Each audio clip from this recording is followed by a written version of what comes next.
بسم اللہ الرحمن الرحیم۔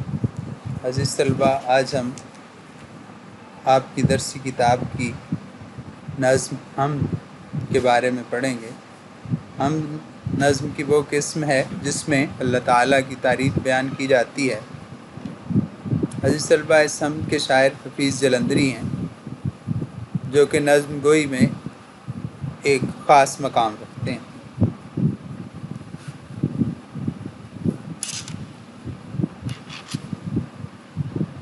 اس حمد میں انہوں نے اللہ کی خوبیاں بیان کی ہیں۔ اپنی درسی کتب کھولیے گا اور پہلا شعر دیکھیں۔ پہلے شعر میں شاعر کہہ رہے ہیں، اسی نے ایک حرف کن سے پیدا کر دیا عالم، کشاکش کی صدائے ہو ہو سے بھر دیا عالم۔ حرف لفظ کو کہتے ہیں،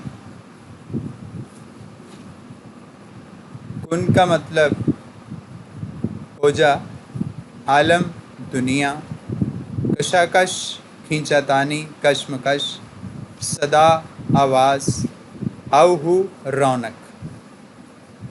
عزیز طلبہ، اب ہم اس شعر کا مختصر مفہوم دیکھتے ہیں۔ شاعر کہہ رہے ہیں کہ اللہ تعالیٰ نے اس کائنات کو لفظ کن سے پیدا کر کے دنیا کو مختلف آوازوں سے بھر دیا۔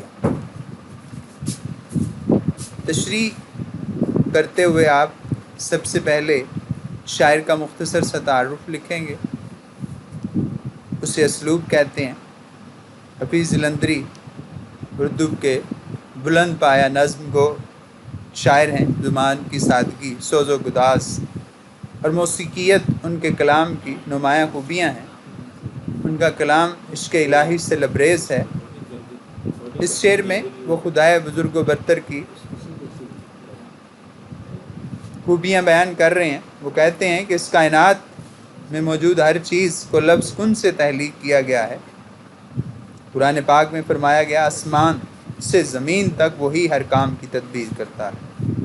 اللہ تعالیٰ نے اس دنیا کو بنا کر اس کو مختلف قسم کی انواع پیدا کر کے اس میں رونق پیدا کر دی، تاکہ یہاں پہ رونق ہو، گہما گہمی ہو، مختلف نظریات کے لوگ ہوں، مختلف نظریات کی صدائیں بلند ہوں۔ شاعر کہتے ہیں کہ اللہ کی ذات نے یہ سب کچھ ایک حکمت کے لیے کیا۔ قرآن پاک میں اللہ کہتے ہیں کہ وہ ہر چیز پر محیط ہے۔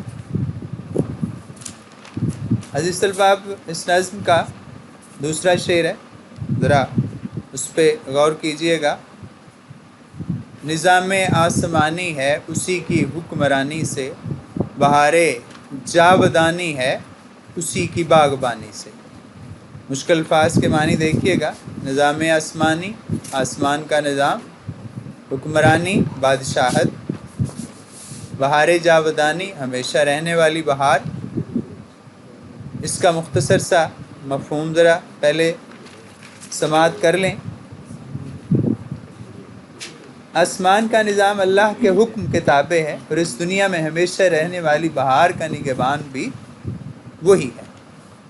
تشریح میں آپ پہلے اسلوب لکھیں گے اور آگے اس کے بعد لکھیں گے کہ شاعر اس شعر میں اللہ تعالیٰ کی تعریف بیان کرتے ہوئے کہتے ہیں کہ وہی خالق کائنات ہے جس نے زمین اور آسمان کا نظام بنایا ہے۔ چاند، سیارے، ستارے، زمین میں موجود ہر چیز پر اسی کی بادشاہت ہے۔ شاعر نے اس دنیا کو ایک باغ سے تشبیہ دی، اور شاعر کہہ رہے ہیں کہ اس میں موجود جو بہار ہے وہ بھی اللہ کی ذات کی وجہ سے، کیونکہ وہی اس باغ کا رکھوالا ہے، تو اسی کی وجہ سے یہ ساری بہاریں ہیں۔ رنگ تیرا چمن میں بو تیری، خوب دیکھا تو باغباں تو ہے۔ اب عزیز طلبہ، ذرا تیسرے شعر کی طرف آئیے گا۔ زمین پر جلوہ آرا ہیں مظاہر اس کی قدرت کے، بچھائے ہیں اسی داتا نے دسترخوان نعمت کے۔ مشکل الفاظ دیکھ لیں۔ جلوہ آرا، جلوہ دکھا رہے ہیں، نظارے دکھا رہے ہیں۔ مظاہر مظہر کی جمع یعنی اظہار، داتا دینے والا، دسترخوان نعمت نعمت کے دسترخوان، اس کا مختصر مفہوم جو ہے وہ سماعت کر لیں۔ زمین پر ہر طرف اللہ کا جلوہ نظر آتا ہے اور وہی تمام مخلوقات کا رازق ہے۔ تشریح میں آپ پہلے اسلوب لکھیں گے، مراد شاعر کا مختصر سا تعارف، اور اس کے بعد آپ لکھیں گے کہ اللہ کی ذات وہ ذات ہے جس کی مرضی کے بغیر اس زمین پر پتا بھی نہیں ہل سکتا۔ اس کائنات میں جو کچھ بھی ہمیں نظر آ رہا ہے، بے شک وہ بہار ہے، خزاں ہے، جو بھی جلوے ہیں، جو بھی خوبصورتیاں ہیں، وہ سب کی سب اللہ تعالیٰ کی وجہ سے، وہ اس کی قدرت کا اظہار کرتے ہیں کہ بھئی کوئی ہے جو اوپر بیٹھا ہے۔ اور پھر اللہ نے اس کائنات کو مختلف قسم کی نعمتوں سے بھر دیا تاکہ اس کے بندے، اس کی مخلوقات، اس کی پیدا کردہ جو نعمتیں ہیں ان سے لطف اندوز ہوں۔ پہنچتا ہے ہر ایک مہکش کے آگے دور جام اس کا، کسی کو تشنہ لب رکھتا نہیں ہے لطف عام اس کا۔ قرآن پاک میں اللہ تعالیٰ فرماتے ہیں اللہ آسمانوں اور زمین کا نور ہے۔ عزیز طلبہ، اس لیکچر میں آپ یہ 3 اشعار کریں گے، اور اس کے بعد اس لیکچر کا دوسرا حصہ ہے مضمون نثر کی وہ قسم ہے جس میں کسی ایک خاص موضوع پہ اظہار خیال کیا جاتا ہے۔ آپ کے اس لیکچر میں مضمون آپ کا زمزم ہے۔ زمزم کے لفظی معنی ہے رک جا۔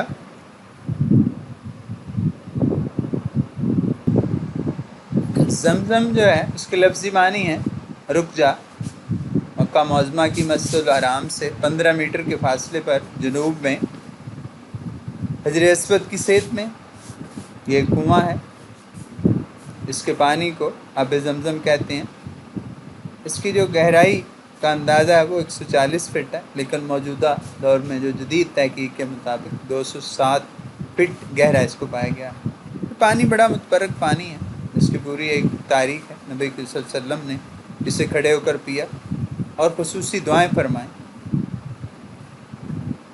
حضرت ابراہیم علیہ السلام نے اللہ کے حکم سے اپنے بیٹے حضرت اسماعیل علیہ السلام اور بی بی ہاجرہ علیہ السلام کو اس جگہ پہ چھوڑا اور چلے گئے۔ گرمی، بچہ پیاس کی شدت سے بلبلانے لگا۔ ماں کبھی صفا پہ جا رہی ہے پہاڑی پہ، کبھی مروا پہ جا رہی ہے۔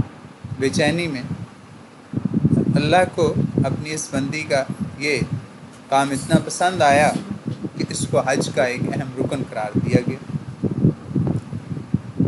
پھر حضرت اسماعیل علیہ السلام نے پیاس کی شدت سے اپنی ایڑی زمین پہ ماری، اس سے پانی کا چشمہ ابل پڑا۔ حضرت ہاجرہ علیہ السلام نے اس کو روکنے کے لیے ریت کی ہلکی سی دیوار بنائی اور کہا زمزم۔ یہ پانی جو ہے وہ صرف پانی نہیں بلکہ یہ آب شفا ہے۔ اللہ تعالیٰ نے اس میں کئی بیماریوں کا علاج رکھا ہے۔ اس کو جتنا بھی پئیں یہ کسی کے لیے نقصان نہیں دیتا، اس میں شفا ہے۔ اس کو غذا کے طور پر بھی استعمال کیا، سینکڑوں سالوں سے لوگ اس کو استعمال کر رہے ہیں، لیکن مجال ہے کہ آج تک اس میں کمی آئی ہے۔ ہر جگہ پہ پوری دنیا میں اس کو بیچا جا رہا ہے، پوری دنیا کے حجاج کرام اس کو لے کے جاتے ہیں، تو یہ پانی ختم نہیں ہو رہا۔ عزیز طلبہ، آپ اس مضمون کا جو آدھا حصہ ہے اس کو اس لیکچر میں کریں گے اور آدھا انشاءاللہ ہم اگلے لیکچر میں